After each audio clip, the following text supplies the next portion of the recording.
Troisième caractère,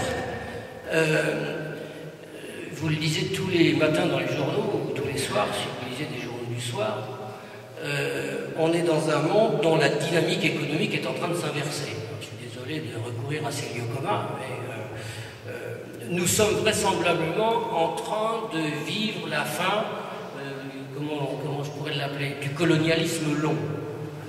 C'est-à-dire du colonialisme qui a fondé depuis 200 ans la prospérité des sociétés occidentales. Ce colonialisme, au sens large du terme, je ne veux pas dire simplement la mise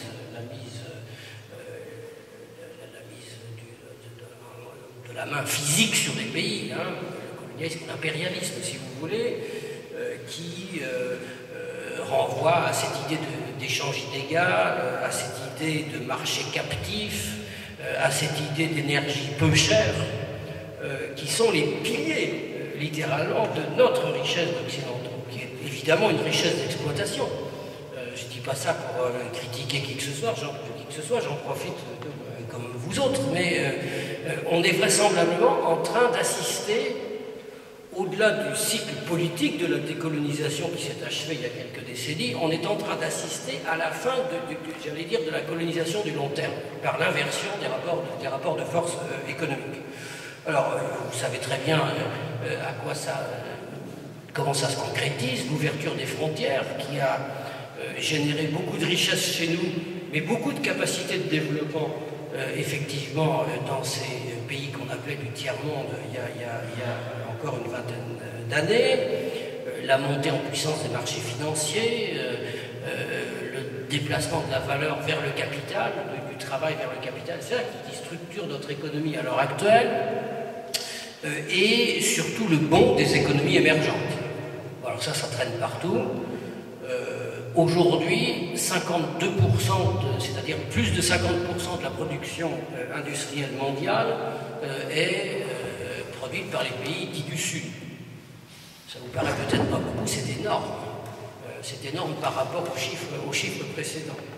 80% des réserves de change, c'est-à-dire des réserves de monnaie forte du monde, sont détenues par les pays du Sud, aujourd'hui.